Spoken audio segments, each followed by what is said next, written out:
సిటీలో స్టార్ట్ అయిన మన విశ్వసాయి కుటుంబం దిగదిగ ప్రవర్తనామని ఒక మహా సంస్థగా నిలిచింది.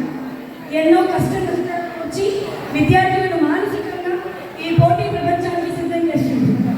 ఇవాళ రేపు ఎన్నో కాలేజెస్, కార్పొరేట్ కాలేజెస్ అవ్వచ్చు, మిగతా వేరే కాలేజెస్ అవ్వచ్చు, చాలా మంది పిల్లలు మానసిక ఒత్తిడికి గురై ఈ పోటీ ప్రపంచంలో నిల్చోలేకపోతున్నారు. అటువంటి పోటీ ప్రపంచానికి మన విద్యార్థులను మానసికంగా మరియు శారీరకంగా పోటీకి సిద్ధం చేయడం జరుగుతుంది. కేవలం 90 మందితో మొదలైన ఈ ప్రస్థానం నేడు 500 దాటింది అంటే అది మన అధ్యాపకుల శ్రమ మరియు మన డైరెక్టర్ శర్మ సార్ మన సంకల్పం బలమని చెప్పడంలో సందేహమే లేదు. ఈ ప్రయాణంలో ఎన్నో విజయాలు సాధించడం జరిగింది. మొదటిగా 2018లో అప్పుడు మనకి 470 స్కోర్ కాదు, పాయింట్స్ ఇచ్చేవారు, 10 పాయింట్స్. ఆ పాయింట్స్ కేవలం 90 మంది మొట్టమొదటిసారి స్థాపించినప్పటికీ 4 పిల్లలకి 10 పాయింట్స్ రావడం జరిగింది. అప్పట్లో అది చాలా గొప్ప రిజల్ట్. 2019 అంటే 2018లో స్టార్ట్ అయిన బ్యాచ్ 2019లో ఎంసెట్ రాయడం జరుగుతుంది. ఆ సంవత్సరం కరోనా, ఎన్నో ఒడిదుడుకులు, ఎక్కడ ఎవరిని ముట్టుకోవాలన్నా భయం, ఎవరితో మాట్లాడాలన్నా భయం. కానీ అటువంటి ఇబ్బందికరమైన పరిస్థితిలో కూడా మన అధ్యాపకులు ఆన్లైన్ కోచింగ్ ఇచ్చి ఆ టైంలో ఎంసెట్కి 3541 ర్యాంక్ సాధించడం జరిగింది. అదే ఇయర్లో జేఈ మెయిన్స్ కేవలం 11 మంది మాత్రమే ప్రిపేర్ అయ్యారు. మొట్టమొదటి సంవత్సరం జేఈ మెయిన్స్ కేవలం 11 మాత్రమే ప్రిపేర్ అయ్యారు. 11 మందిలో అంత కరోనా విపత్కర పరిస్థితిలో కూడా 7 మంది మన కాలేజ్ ద్వారా జేఈ మెయిన్స్ క్వాలిఫై అవ్వడం జరిగింది. 2021 ఇక్కడ నుంచి మన ఐఐటి ప్రస్థానం మొదలైంది. 2021లో IIT rank 2316 B Nagasai Nayak సాధించడం జరిగింది. ఆ అబ్బాయి IIIT కంట్రోల్లో కంప్యూటర్ సైన్స్లో ఇంజనీరింగ్ చేస్తున్నాడు.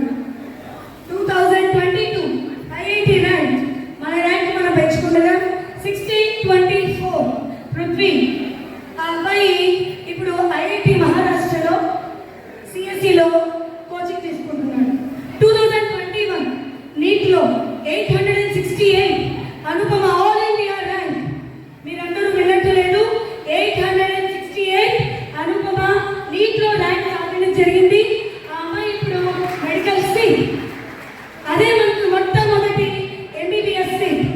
ఆ అనుపమ ఇచ్చిన స్ఫూర్తితో అప్పటి నుంచి వరుసగా ఎంబీబీఎస్ సీట్లు మన కాలేజ్ నుంచి జరుగుతూనే ఉన్నాయి.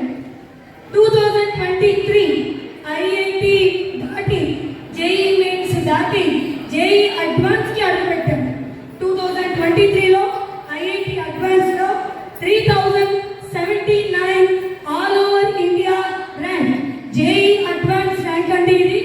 వచ్చింది ఆర్ రాజేంద్ర. ఆ అబ్బాయి ఇప్పుడు ఐఐటి చెన్నైలో సిఎస్సి చేస్తున్నాడు. అదే సంవత్సరం నీట్లో 899 ర్యాంక్ వచ్చింది. 2023 అంటే లాస్ట్ ఇయర్ 4 పిల్లలు ఎంబీబీఎస్లో క్వాలిఫై అవ్వడం జరిగింది. 4 పిల్లలు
దాంట్లో 5 కన్సలేషన్ ప్రైజెస్ కాస్త 10 ఏళ్ళు చేరాయి.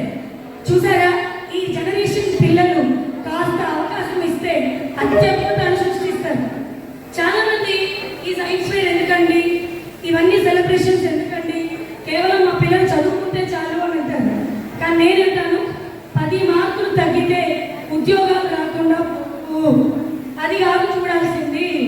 పిల్లలు నలుగురిలో మాట్లాడే ధైర్యం, నలుగురిలో వెలిగే సంస్కారం, నలుగురిలో ఉండగలిగే ధైర్యం వాళ్ళకి ఇవ్వగలగాలి. అలా కేవలం ఈ ప్రోగ్రామ్స్ వాళ్ళలో ఉండే క్రియేటివిటీని మనం బయటకు తీసుకురావాలి. ఈ సైన్స్ ఫేర్ చూసిన తర్వాత వచ్చే జనరేషన్ ఎంత అద్భుతంగా ఉంది అని సంతోషం అనిపించింది. తర్వాత క్విజ్కి 40 టీమ్స్ వచ్చాయి. ఇంకా రిజిస్ట్రేషన్ చేసుకునే అవకాశం లేక ఆ 40 మంది టీంలకు మాత్రమే మేము క్విజ్ కండక్ట్ చేయాల్సి వచ్చింది. దాంట్లో కూడా